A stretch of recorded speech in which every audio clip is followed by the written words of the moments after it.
Assalamualaikum guys, good morning. Today's Sunday and it's been a long time that I didn't make any video for you guys, so I was receiving too much emails, texts and the calls from you guys that please make a video on your remaining topics of valvular heart disease. So we're gonna discuss the the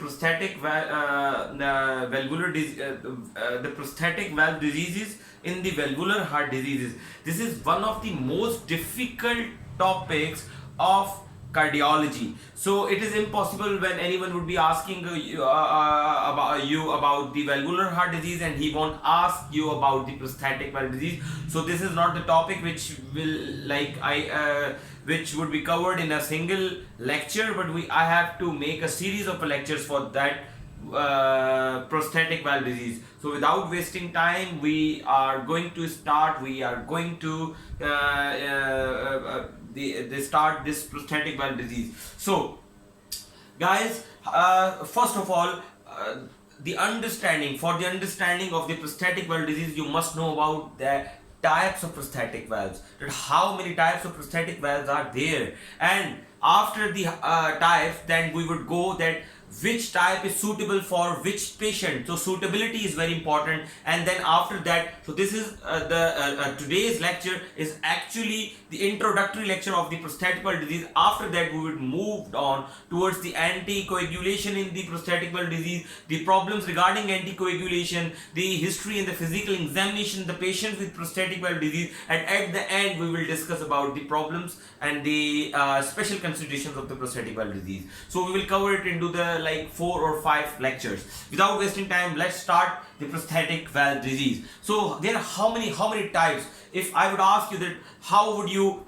divide that, the wider term of the prosthetic valve disease, then you would tell that there would be there are 2 types of prosthetic valve disease. Number one is bioprosthetic valves, and second one is a mechanical prosthetic valve. So most of the time when anyone be asking you prosthetic valve, it means he or she is asking you about the bioprosthetic valve, and if he or she is asking you about the mechanical valve, it means he or she is asking you about the mechanical prosthetic valve. Okay, so the 2 types, the wider terms are the 2. One is the bioprosthetic and second is the mechanical. Now in bioprosthetic, there are the further, it is classified as it has been classified as 3 more categories. One is the heterograph. What is the meaning of heterograph? Heterograph means the valve which is made up of is made up of biological material, but that biological material is not of the same species in which you are using it. Such as if you are using, obviously we are talking about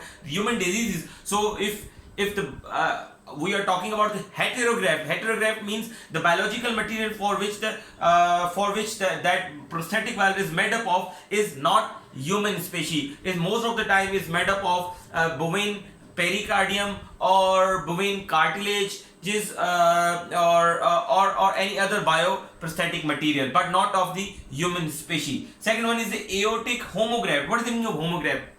Homograph means that you are using the valve, or the material which is used in the valve is of the same species, such as human species or the cadaveric human valves. If you are using the valve, or you have taken the valve from the cadaveric humans, then and you saved them for the future usage, then you would place those valves into this category. Which category? Homograph. Homograph means the same species.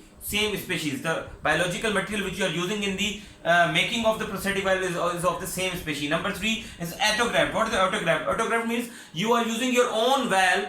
You are taking one valve from one position and to placing it on other, such as you are using, or you are replacing the tricuspid valve and is placing it on the aortic valve. So that procedure in which you actually do this, in which you replace the tricuspid aortic valve replaced by the tricuspid valve, that procedure is known as the Ross procedure. So now it is very important that if this is a bioprosthetic, the heterographed are of different species, but these heterographed are further divided into 3 types of the valve. Number 1 is stented. What is the meaning of stented? So there would be a stent. Stent means metallic stent on which that biological material, biological valve is made up of. So it looks like a stunt. If you have, I would suggest you to Google it after watching my this lecture. Why? Because you have to look those valves. When you would be looking the x-rays and the echo of your patients, you must know that which valve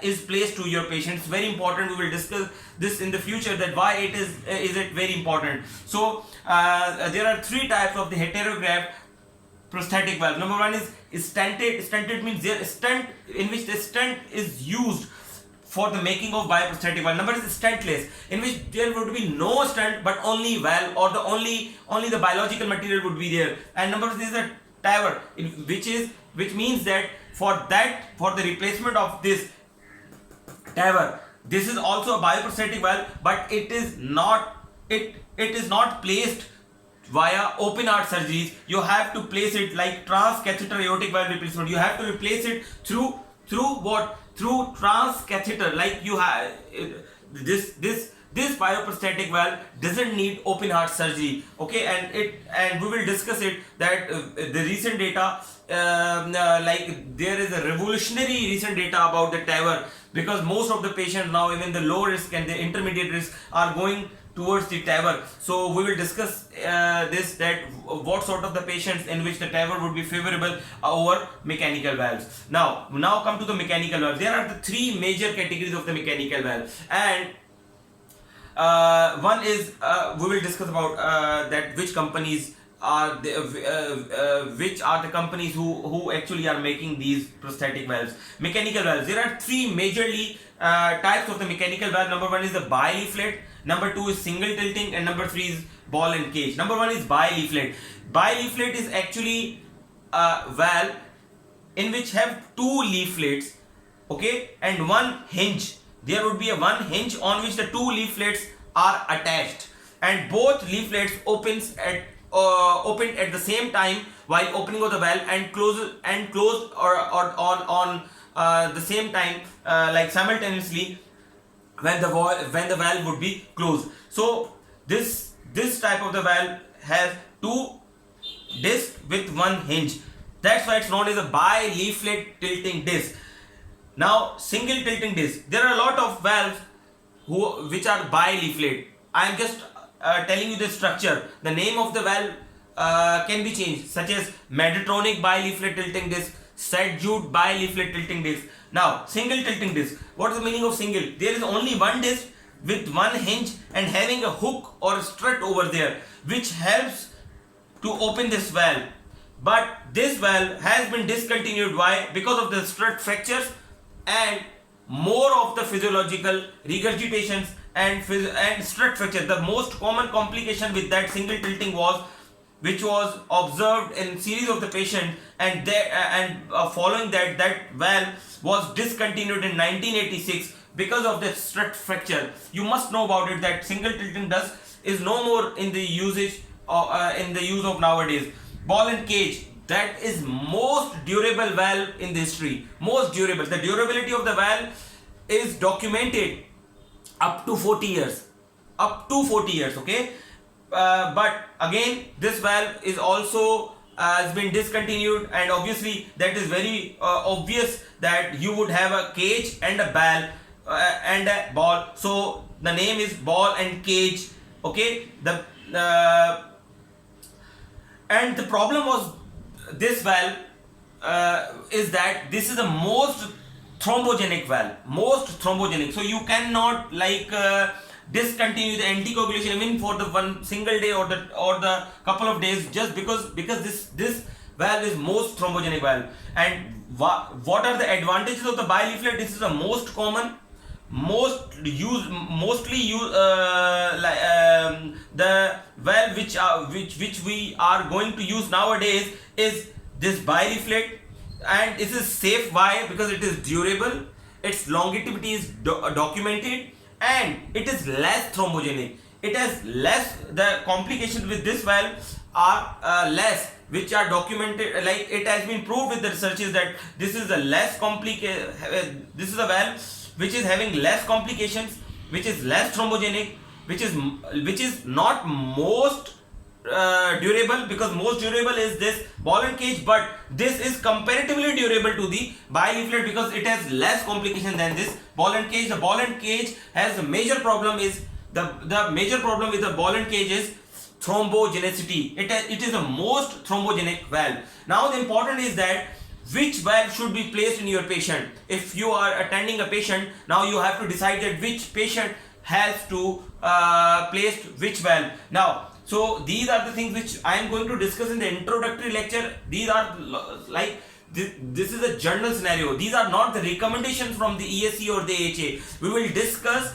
I will teach you or we will discuss the recommendations and the guidelines of ESC and AHA, which are recently came in 2020 and 2021. After I will complete the whole series of lectures of this prosthetic valve, and at the end of this series of lectures of prosthetic valve, we will discuss the guidelines of ESC and AHA. So I promise you guys that I will discuss those guidelines because those guidelines are very important. The guidelines of prosthetic valve are very important. Why those are important? Because you have to decide when not to do, what to do, when to do the certain things. Now, if we generally speaking, so prosthetic valve should be considered in the patient with elderly, who are elderly, like more than 70 or 65 years of age. If I would tell if I would ask you the valve specific valve, then 70 years is the upper limit of the age, is most of the time with mitral valve, and 65 is with aortic valve. So if your patient has a if you want to place bioprosthetic valve on the patients with mitral valve, then the upper limit is 70. If the patient has the problem, or you want to replace the bioprosthetic valve on the aortic position, then the upper limit is 65, because wear and tear is more with the younger people and wear and tear is less with the elderly people. So you can place the bioprosthetic valve in the older people. Why? Because in bioprosthetic valve, there most of the time it has been observed by so many researchers and the researchers that in more than 50% of the patient, if your patient is young, the maximum age of the bioprosthetic valve is not more than 10 years. Not more than 10 years. So if you are placing a bioprosthetic valve in the age of 30 years of the patient, it is more likely that at the end of the 50 years of or the 45 years of the patient, you have to redo the surgery. So that's why you have to place a prosthetic valve in the elderly people. Number two, the problem with anticoagulation, because you know that in mechanical valve there is no option. You have to anticoagulate your patient with a vitamin K antagonist, anticoagulations, but not with any other option. So you have to place them this bioprosthetic. Why bioprosthetic? Because in bioprosthetic the need of the anticoagulation is less. We will discuss the anticoagulation in a separate in the next lecture, in a very next lecture. So I'm not going into detail. The single valve, if you are placing a single valve, you can consider it. But if you are planning DVR, like dual valve replacement, then you cannot place the bioprosthetic valve. You cannot consider bioprosthetic valve if your patient is going to be replaced with the two valves. Okay. Now the important is that if your patient has endocarditis or smaller annulus, like there are certain sizes available in the market for your patients, but if your patient's annular size is small, then what would you do? No, you cannot place those small, you cannot place those bigger annuluses to the your patients. Why? Because obviously you cannot place a bigger valve on smaller annulus. Got it?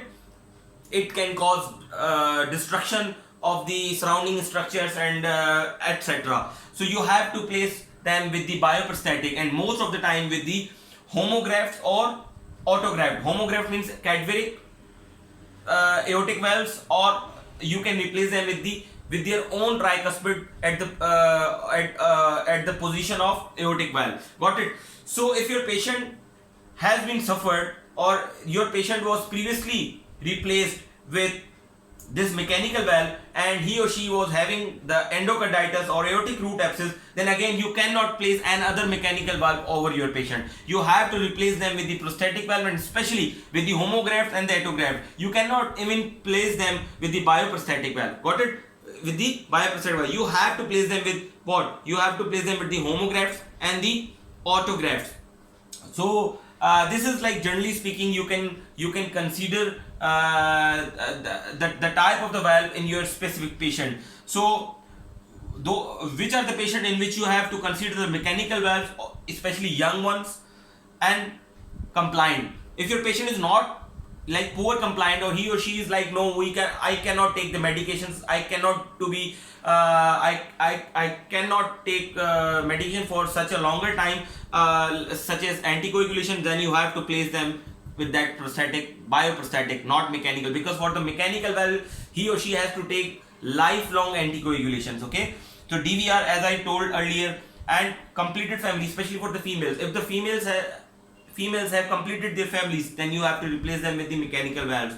High risk of redo surgery, such as radiation. If your patient is a cancer patient, or he or she has been done with the radiation therapy, then with the radiation, most of the time their adhesions have been made on them, so you cannot do surgery again and again over those patients. So you have to done only one surgery and you have to place a mechanical valve. Simple as that. So these are the general considerations that in which patient you will consider, or you will give the priority to which valve. Okay. Now the important thing, the question would be in your minds that in your minds that Dr. Naveed says that we cannot place a smaller valve, or there are only certain annulus sizes which are present in the market, and those are not less than 18.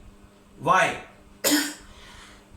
Like, it means they are not less than 18, like they are more than 18 or equal to 18, because if you place a smaller annulus in your patients, that your patient would have patient processes mismatch. Why? Because the size of the valve which you are placing in your patients would not increase, but the natural valve which is present in your body, which is presented in your body, like which has been given to you by your Almighty, it obviously grows with you. Okay, so it meets the demand of your body. But if you are putting a smaller valve in the bigger body, just because of the smaller annulus size, so it means your body needs more blood, but the valve would not be able to provide the more blood. So your patient would have patient processes mismatch. We will discuss all these things in our series of lectures. I am just making up your mind in the introductory lectures that